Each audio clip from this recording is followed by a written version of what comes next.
जय हिंद मेरे सेठ सेठियों और आप सभी का स्वागत है आपके अपने YouTube चैनल प्रीतम एकेडमी परिवार में। और मैं हूं पंकज कुमार। तो आज के इस वीडियो पे बात करेंगे क्लास 11। किसका बात करेंगे? क्लास 11 का जो हिस्ट्री है, इस हिस्ट्री पे हम लोग डिस्कशन करेंगे। और आज के वीडियो पे बात करेंगे टर्म 2 में पूछा जाने वाला एक चैप्टर है। और वो चैप्टर क्या है? बदलती हुई संस्कृति परंपराएं। इस चैप्टर के मोस्ट सब्जेक्टिव क्वेश्चन को क्या करेंगे? हम लोग करेंगे मेरे दोस्तों। तो देख सकते हो, सबसे पहला क्वेश्चन इस चैप्टर से आपका क्या है कि यूरोप में पुनर्जागरण से क्या अभिप्राय है? यूरोप में पुनर्जागरण से क्या अभिप्राय है?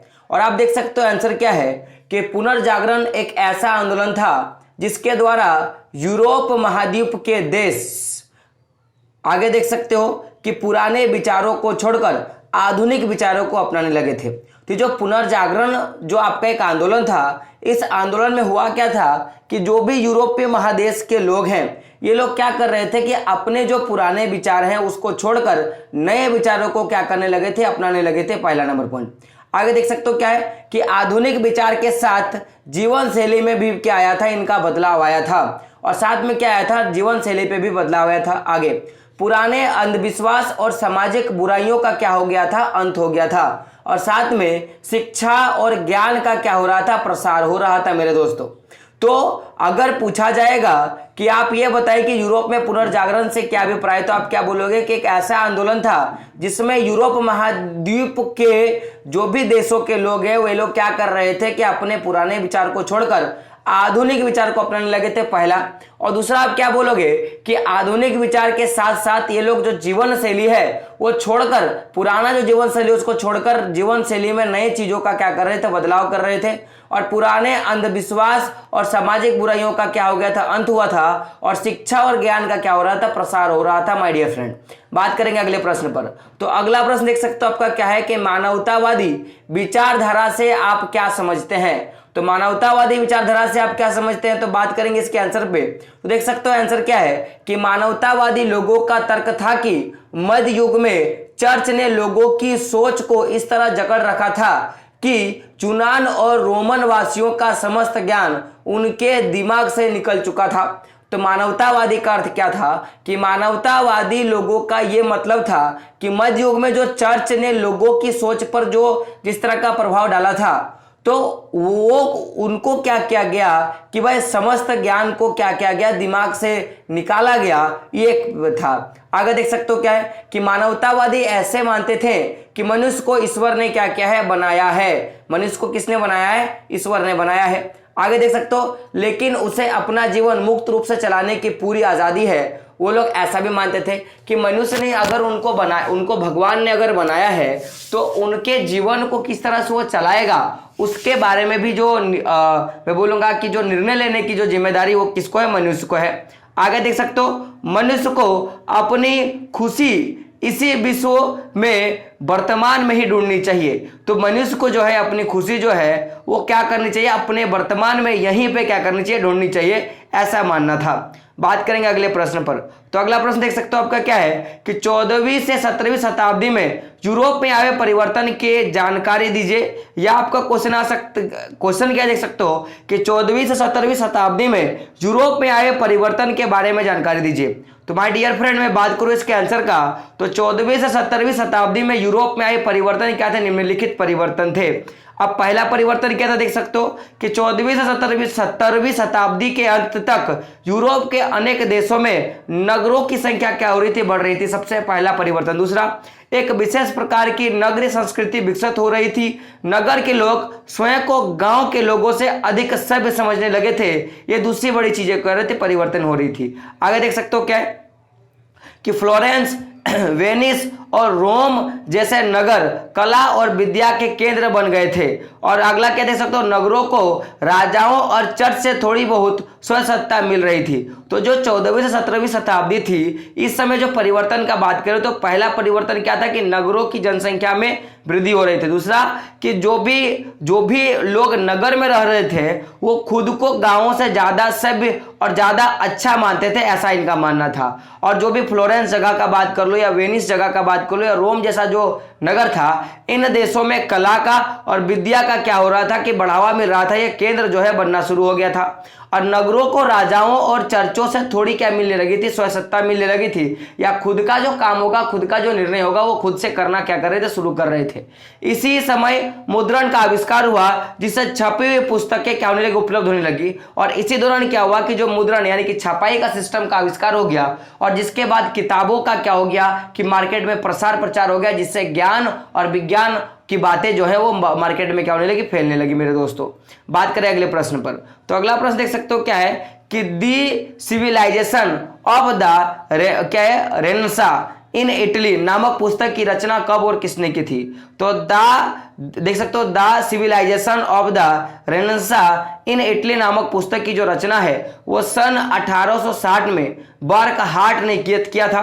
किसने किया था? 1960 में बर्कहार्ट ने किया था। इसमें उन्होंने पाठकों का ध्यान साहित्य, वास्तुकला और चित्रकला की ओर क्या किया था, आकर्षित किया था। तो जो बर्कहार्ट ने the civilization of the Renaissance in Italy जो नामक पुस्तक लिखा था, यह पुस्तक 1860 में लिखा गया था। और बर्कहार्ट ने क्या किया था कि इस पुस्तक में साहित्य के बारे में, कला के बारे में और चित्रकला के बारे में लोगों का ध्यान क्या किया था, आकर्षित किया था। इसमें यह बताया गया कि 14वीं शताब्दी से लेकर 17वीं शताब्दी तक इटली के नगरों में किस प्रकार एक मानवतावादी संस्कृति क्या हो रही थी, पनप रही थी। और ये जो बर्कहार्ट ने जो अपनी पुस्तक लिखी इटली नाम की, इसमें इन्होंने क्या बताया कि जो भी 14वीं 17वीं शताब्दी के बीच का जो काल था, इस काल में किस प्रकार इटली के नगर में मानवतावादी संस्कृति क्या हो रही थी, पनप रही थी, इसके बारे में क्या क्या था, इन्होंने जानकारी दिया था। बात करें अगले प्रश्न पर, तो अगला प्रश्न देख सकते हो क्या है, विज्ञान और दर्शन के क्षेत्र में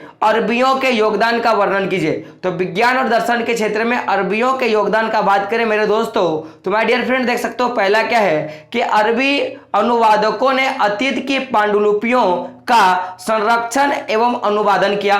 तो जो भी अरबी इतिहासकार थे और ऐसे इतिहासकार जो किसी दूसरे भाषा को किसी दूसरे भाषा में परिवर्तित करते थे, तो इन्होंने क्या किया था कि जो भी इतिहास की जितने भी पांडुलिपियां थे उनका सबसे पहले क्या किया, उनका संरक्षण करना शुरू किया, उनको बचाना शुरू किया और फिर उनका क्या क्या किया कि अपने भाषा में अनुवाद करना क्या क्या शुरू किया। ये तो पहला काम था। दूसरा देख सकते हो क्या है कि अरबी दार्शनिक इब्न और क्या रुशद ने दार्शनिक ज्ञान और धार्मिक विश्वासों के बीच रहे तनावों को सुलझाने की क्या की चेष्टा की। तो इब्न रुशद जो था ये एक प्रकार के दार्शनिक थे और इन्होंने क्या किया कि जो ज्ञान और धर्म विश्वासों के बीच में जो तनाव फैला था एक दूसरे समुदाय के बीच में, उसको क्या क्या सुलझाने का चेष्टा किया। आगे देख सकते हो उनकी पद्धति को ईसाई चिंतकों द्वारा अपनाया गया और इन्होंने जिस तरह की पद्धति अपनाई दोनों के बीच में धार्मिक और ज्ञान के तनाव को दूर करने का, इस पद्धति को ईसाई लोगों ने क्या किया था, अपनाया था माय डियर फ्रेंड। बात करें अगले प्रश्न पर, तो अगला प्रश्न देख सकते हो आपका क्या है कि 16वीं शताब्दी में महिलाओं की स्थिति का वर्णन कीजिए। तो 16वीं शताब्दी में महिलाओं की क्या स्थिति था, इसका क्या करना है, आपको वर्णन करना है माय डियर फ्रेंड।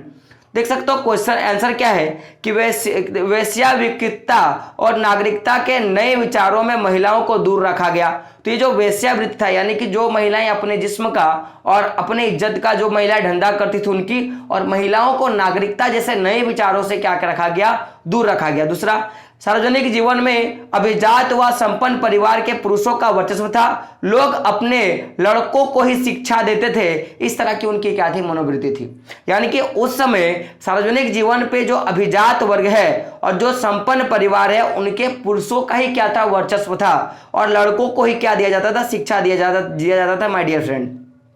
आगे देख सकते हो महिलाओं को कारोबार में परामर्श देने का अधिकार नहीं था, यानी कि महिलाएं कभी भी किसी भी काम में अपनी दखल अंदाजी नहीं करती थी। आगे देख सकते हो लेकिन व्यापारिक परिवारों में महिलाओं को दुकान को चलाने का अधिकार दिया गया। लेकिन जो बड़े बड़े व्यापार के लोग थे, जो भी व्यापारिक लोग थे, वो लोग क्या करते थे, महिलाओं को दुकान चलाने का आदेश दे दिए थे।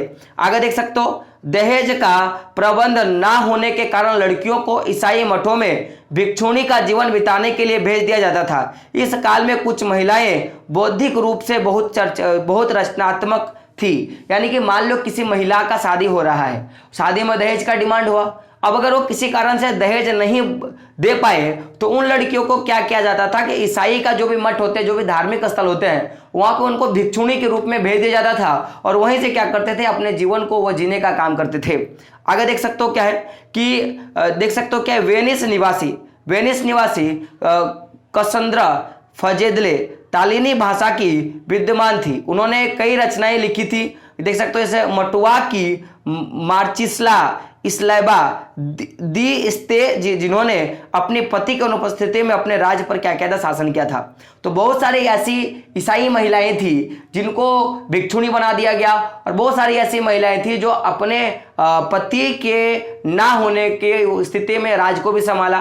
जैसे वेनिस निवासी जो कसंद्रा फेल्दे तालिनी जो थी, जो फलिंदे जो थे, उन्होंने क्या किया था, इटालिनी भाषा में यानी कि तालिनी भाषा में उन्होंने विद्वान थी और उन्होंने अपनी कई सारी रचनाओं को लिखा। और उसी प्रकार मंटुआ की मार्चिस, देखो है जगह का नाम सुनिएगा, मटुआ की मार्चिस्ला इसला बेला दी इस्ते, क्या नाम था, कहाँ की थे, तो मटुआ की कौन थी, मार्चिस्ला इसाबेला दी इस्ते, ये जो थे इन्होंने अपनी पति की अनुपस्थिति में क्या किया था, राज्य में शासन किया था। आगे देख सकते हो क्वेश्चन क्या है, ईसाई धर्म के अंतर्गत वाद विवाद क्यों हुआ और इसके क्या परिणाम हुए, यह आपका प्रश्न है। तो बात करेंगे आंसर पे। तो उत्तरी यूरोप में मानवतावाद ने ईसाई चर्च के अनेक सदस्यों को आकर्षित किया। ये जो मानवतावाद का जो सिद्धांत चला, इसने उत्तरी यूरोप में कई ईसाइयों को क्या किया था, अपने ओर आकर्षित किया था। इन्होंने ईसाइयों को अपने पुराने धर्म ग्रंथों में बताए गए तरीकों से धर्म का पालन करने का आह्वान किया। साथ ही ईसाई धर्म में अनावश्यक कर्मकांडों को त्यागने का क्या कहा गया कि अब देखिएगा, ये जो मानवतावादी जो विचारधारा था, इसमें जब चर्चों के ईसाइयों का जब रुचि बढ़ना शुरू हुआ तो ये जो वाद विवाद के अंतर्गत जो भी चीजें आई, जो परिवर्तन आया, उसमें इन्होंने देखा कि जो भी हमारे पुराने धर्म ग्रंथ में जो भी रूल रेगुलेशन दिया गया है और जिस प्रकार की कार्यविधि किया गया, हम लोग उसी कार्यविधि के तरीके से अपने धर्म को पालन करने का क्या करेंगे, काम करेंगे। और ऐसे उन अनावश्यक चीजों को हटा देंगे, कर्मकांडों को हटा देंगे जिसकी कोई जरूरत नहीं है और जिससे कोई हमको फायदा नहीं होने वाला है, ऐसे कर्मकांडों को क्या करेंगे, हटा देंगे। आगे देख सकते हो क्या है, मानव को एक मुक्त विवेकपूर्ण कर्ता माना गया और मानव को क्या माना गया, एक विवेकपूर्ण कर्ता माना गया और वही क्या करते हैं, अपने सोच बूझ के साथ अपना काम कर सकते हैं, ऐसा लोग माना गया। आगे, मनुष्य को अपना जीवन मुक्त रूप से चलाने की पूरी स्वतंत्रता है, इस तरह से भी क्या किया गया, चीजों को किया गया। आगे देख सकते हो, पाप स्वीकारोत्मक दस्तावेजों की आलोचना की गई। ऐसे दस्तावेज जिसमें पाप को स्वीकार करने के बारे में जानकारी दी थी, उनका क्या गया था, आलोचना किया गया था। आगे, बाइबल का स्थानीय भाषा में अनुवाद होने से लोगों को पता चला कि धन लूटने वाली प्रथा धर्म के अनुकूल नहीं है। और जब ये जो भी बाइबल भाषा था उसका जब स्थानीय भाषा में रूपांतरित हो गया, जब स्थानीय भाषा में उनकी जानकारी हुई, तो उनको पता चला कि ऐसा जो कर्मकांड जिससे हमें कोई लाभ नहीं है या हमारे धर्म में वो नहीं है, उसको हटा दिया जाए, जिससे क्या होगा कि जो धर्म लूटने वाली जो चीजें हैं वो क्या हो जाएगी, समाप्त हो जाएगी। आगे देख सकते हो, चर्च द्वारा किसानों पर लगाए गए करों का क्या किया गया, विरोध किया गया। आगे देख सकते हो, राजा भी चर्च द्वारा राज्य के कार्य में हस्तक्षेप से क्या होने लगे थे, नाराज होने लगे थे और इस तरह का क्या देखा गया, बदलाव देखा गया। दोस्तों, हम लोगों ने देख लिया कि ईसाई धर्म के अंतर्गत जो वाद विवाद हो रहा था उसका क्या क्या परिणाम जो है निकल के आया। बात करें अगले प्रश्न पर, तो अगला प्रश्न आपका देख सकते हो क्या है कि कोपरनिकस क्रांति से क्या अभिप्राय है, यानी कि कोपरनिकस ने क्रांति क्या था, उस क्रांति से क्या अभिप्राय है, ये आपका प्रश्न है मेरे दोस्तों। तो अगर मैं बात करूं आंसर का, तो क्या देख सकते हो, ईसाई ऐसा मानते थे कि पृथ्वी पापों से भरी हुई है और पापों की अधिकता के कारण वो स्थिर है। गौर से सुनिएगा, ईसाइयों का मानना था कि पृथ्वी क्या है, पापों से भरी है और जिस तरह से पृथ्वी में बहुत ज्यादा पाप है, उस पाप के कारण क्या है कि पृथ्वी जो है वो स्थिर है, वो घूम नहीं रही है, इस तरह मानना था ईसाइयों का।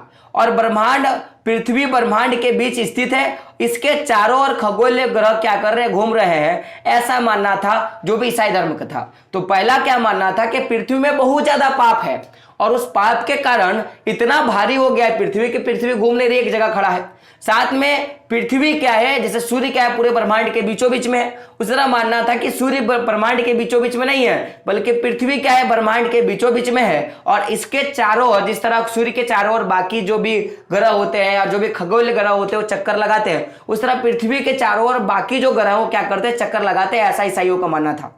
लेकिन कोपर्निकस ने यह घोषणा करा दी कि पृथ्वी समेत सारे ग्रह सूर्य के ओर परिक्रमा करते हैं। इस तरह से क्या किया, कोपर्निकस ने एक अनाउंसमेंट करवा दिया। तो कोपर्निकस एक निष्ठावान ईसाई थे। वह इस बात से डरे हुए थे कि उनकी इस नए खोज ने परंपरावादी ईसाई धर्म के अधिकारी उसका क्या करेंगे, विरोध करेंगे।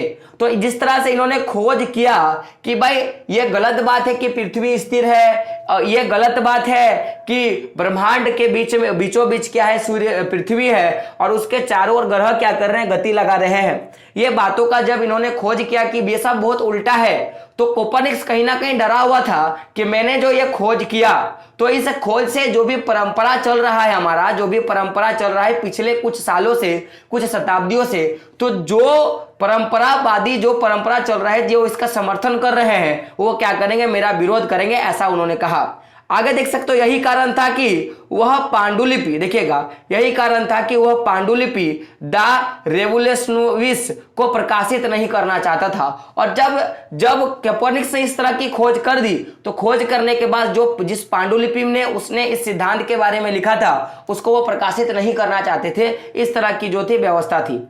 अपने जीवन के अंतिम दिनों में उन्होंने यह पांडुलिपि अपने अनुयायी, क्या देख सकते हो, जोसिम रिक्टस को सौंप दी। किसको सौंप दिया, जोसिम रिक्टस को सौंप दिया। बाद के वर्षों में अन्य खगोल शास्त्रियों ने भी इस बात को साबित किया कि कोपर्निकस की खोज क्या थी, सही थी। और इस तरह से बोला जाए तो पूरा का पूरा क्या था, कोपर्निकस की जो क्रांति थी। दोस्तों देख सकते हो स्थिति क्या है, किस तरह की धार्मिक और किस तरह के परंपराओं के चक्कर में नए नए खोजों का क्या हो गया था, उस समय कहीं ना कहीं रोक दिया गया था। बात करें अगले प्रश्न पर, तो मार्टिन लूथर कौन थे, उसने पोप के विरुद्ध विद्रोह क्यों किया था। तो बात करेंगे मार्टिन लूथर के बारे में। तो मार्टिन लूथर एक युवा जर्मन भिक्षु था। क्या था, एक जर्मन का क्या थे, भिक्षु था। इसने ईसाई धर्म में सुधारात्मक आंदोलन चलाया और चर्च के विरुद्ध क्या किया था, अभियान छेड़ दिया। तो मार्टिन लूथर ने क्या किया था कि ईसाई धर्म का सुधार करने के लिए एक आंदोलन चलाया था और चर्च के विरुद्ध क्या किया था, विद्रोह छेड़ दिया था। मार्टिन लूथर ने दलील दी कि मनुष्य को ईश्वर से संपर्क साधने के लिए पादरी की आवश्यकता नहीं है। और मार्टिन लूथर ने क्या कहा था कि जो भी लोग हैं, इन लोगों को अगर मैं बात किया जाए कि अगर मनुष्य के साथ, भगवान के साथ इनका संपर्क अगर साधना है, तो किसी अन्य माध्यम की जरूरत नहीं है, यानी कि पादरियों की आवश्यकता नहीं है, ऐसा मार्टिन लूथर ने कह दिया था। उन्होंने अपने अनुयायियों को आदेश दिया कि वह ईश्वर में पूर्ण विश्वास रखे। किस पे रखे, ईश्वर में पूर्ण विश्वास रखे, ना कि ईश्वर के दलालों को, दैट मीन्स पादरियों को, ऐसा इन्होंने कह दिया।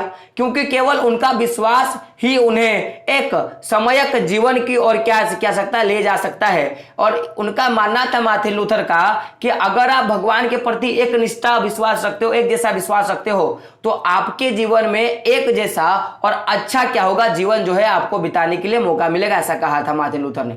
आगे देख सकते हो, आगे क्या है मेरे दोस्तों, तो उन्होंने स्वर्ग में प्रवेश दिला सकता है। और उन्होंने कहा कि अगर आप भगवान पे सच्ची निष्ठा रखते हो तो आपको क्या कर सकता है, स्वर्ग में प्रवेश दिला सकता है। इस आंदोलन को प्रोटेस्टेंट सुधारवाद नाम दिया गया। और ये जो आंदोलन था, जो मार्टिन लूथर द्वारा चलाया गया था चर्च के विरुद्ध में, तो इसको क्या रखा गया, प्रोटेस्टेंट सुधारवाद नाम दिया गया। जिसके कारण जर्मनी और स्विट्जरलैंड के चर्च ने पोप तथा कैथोलिक चर्च से अपना संबंध क्या कर दिया गया, समाप्त कर दिया गया। और जब यह धर्म सुधार आंदोलन मार्टिन लूथर के द्वारा चलाया गया था, उसके बाद जो भी लोग जर्मनी में रहते थे या जो भी लोग स्विट्जरलैंड में रहते थे, इन्होंने क्या किया कि पोप से और कैथोलिक चर्च से क्या कर दिया गया, अपना संबंध जो है समाप्त कर दिया गया। व्यापारियों के समर्थन मिलने के कारण सुधारकों की लोकप्रियता शहरों में क्या होने लगी, अधिक लगी। तो जब शहरों के जो व्यापारिक लोग हैं, जब इनका समर्थन करने लगे मार्टिन लूथर का, तो उससे कहीं ना कहीं इसकी लोकप्रियता क्या हो गई, बढ़ गई। आगे देख सकते हो, जब ग्रामीण इलाकों में कैथोलिक चर्च का प्रभाव क्या रहा, बरकरार रहा। और जो ये तो बदलाव जो है वो शहरी क्षेत्रों में देखने के लिए मिला, लेकिन जो ग्रामीण जो क्षेत्र था इस इलाकों में जो कैथोलिक और जो पोप जो चर्च था इसका जो प्रभाव था मेरे दोस्तों वो क्या रहा, बरकरार रहा। तो क्वेश्चन आता है कि सबसे पहला धर्म सुधारण आंदोलन किसने चलाया था, तो मार्टिन लूथर ने चलाया था। किसके, तो चर्च के विरोध में। आगे देख सकते हो, मुद्रित पुस्तक उपलब्ध होने से क्या लाभ हुए। हमने देखा कि मुद्रित पुस्तक आया था जब पुस्तकों की छपाई होनी शुरू हो गई, तो हाथ से लिखित पुस्तक को बनाने में काफी समय लगता था। गौर से देखिएगा, जो हाथ से लिखे पुस्तक थे उनको बनाने में काफी समय लगता था, लेकिन छपाई तकनीक आने के बाद कम से कम समय में किताबों की कई प्रतियां क्या होने लगी, तो बनाने जाने लगी थी। अब सोच लो कि अगर मान लो कि एक साल में एक पुस्तक लिखा जाएगा हाथ से लिखा हुआ, लेकिन अभी क्या हो रहा है कि जब छपने की मशीन आ गई तो एक समय में बहुत ज्यादा पुस्तकें क्या हो रही थी, छापी जा सकती थी। यानी कि चूंकि एक पुस्तक छापी गई तो एक साल में केवल एक व्यक्ति ही उसको पढ़ सकता था, लेकिन अब जब पुस्तक ज्यादा मात्रा में छापी जाने लगी तो इस प्रति कॉपियों के मुकाबले एक साथ में बहुत ज्यादा लोग क्या कर सकते थे, किताब को पढ़ सकते थे। तो और दूसरा क्या हो गया, दूसरा कि मुद्रित पुस्तक क्या अब आसानी से खरीदी जाने लगी, क्योंकि हाथ से लिखने में जब ज्यादा टाइम लगेगा तो ज्यादा रेट रहेगा। अब कम समय में ज्यादा पुस्तकें जब बन रही है तो उसका रेट भी घटने लगा, जिससे लोग क्या होने लगे, खरीदने सके। तो अब छात्रों को केवल अध्यापकों के व्याख्यान से बने नोट पर निर्भर नहीं रहना पड़ता था, बल्कि अब विचार, मत और जानकारी पहले की अपेक्षा तेजी से क्या होने लगी, प्रसारित होने लगी। तो पहले जो भी छात्र स्कूल जाते थे तो वो शिक्षकों के द्वारा जो नोट्स बनाया गया उस नोट्स के सहारे पढ़ते थे। तो मान लो कि किसी जो भी अध्यापक है उसने कोई नोट्स बनाया और उस नोट्स में उसने अपने विचार को डाल दिया, तो वो विचार भले ही गलत हो लेकिन उसको उस नोट्स के सहारे पढ़ना पड़ा। तो मान लो कि एक शिक्षक ने कोई नोट्स बनाया और 100 छात्रों को पढ़ा दिया और वो नोट्स कहीं ना कहीं उनका विचार क्या था, गलत था, तो कहीं ना कहीं अब ये जो 100 छात्र रहेंगे ये अब और 100 छात्रों को पढ़ा देंगे, तो कितनी बड़ी जो है चीजों की गलती से क्या हो रहा था, प्रसार हो सकता था। लेकिन जब मुद्रण आ गया, किताबें छापी जाने लगी, तो उससे अब मत और जो जानकारी है वो पहले से अपेक्षा ज्यादा बेहतर, ज्यादा सटीक और ज्यादा अच्छा से क्या होने लगा, प्रसारित होने लगा। आगे देख सकते हो, नए विचारों को बढ़ावा देने वाली एक मुद्रित पुस्तक सैकड़ों पाठकों के पास बहुत जल्द क्या हो रही थी, पहुंचाया जा रहा था। तो जब इसका वृद्धि हुआ, जब मुद्रित पुस्तकों की वृद्धि हुई, तो सैकड़ों जो पाठक थे, जो पढ़ने वाले, रुचि रखने वाले जो लोग थे, उनके पास बहुत जल्द क्या हो रहा था, पुस्तक जो है पहुंचने लगा माय डियर फ्रेंड। आगे देख सकते हो क्या है कि अब पाठक एकांत में बैठकर पुस्तकों को पढ़ सकता था, क्योंकि वह उन्हें बाजार से खरीद सकता था और घर में लाकर आराम से क्या कर सकता था, पढ़ सकता था। इस तरह की स्थिति जो है पैदा हो गई। आगे देख सकते हो, ऐसे में लोगों में पढ़ने की आदत का क्या हुआ, विकास हुआ और लोग क्या करने लगे, किताबों को पढ़ने में रुचि जो है दिखाने लगे। बात करें अगला पॉइंट पर, तो मुद्रित पुस्तकों में चित्र से लोगों को विभिन्न देशों की वास्तुकला के बारे में भी क्या होने लगे, जानकारी होने लगी। क्योंकि जब हाथ से लिखे जाते थे माय डियर फ्रेंड, तो उस समय दिक्कत क्या होता था कि फिगर ठीक से नहीं छप सकते थे, लेकिन जब मुद्रित होने लगे तो अब जो ये पुस्तक के जो फिगर है वो अच्छे से क्या होने लगे, छापे जाने लगे, जिससे लोगों का क्या होने लगा, फायदा होने लगा।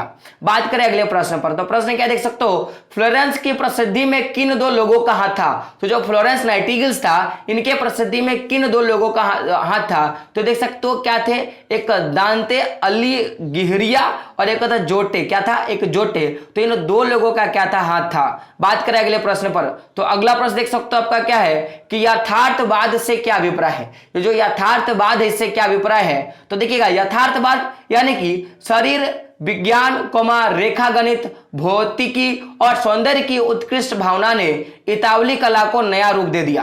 तो ये जो शरीर विज्ञान है, दैट मीन्स बायो जिसको बोलते हैं या ह्यूमन साइंस जिसको बोलते हैं, और जो रेखा गणित जो निकाला गया, और भौतिकी और जो सौंदर्य की जो उत्कृष्ट भावना ने इतावली कला को नया रूप दे दिया गया, जिसके बाद यथार्थवाद को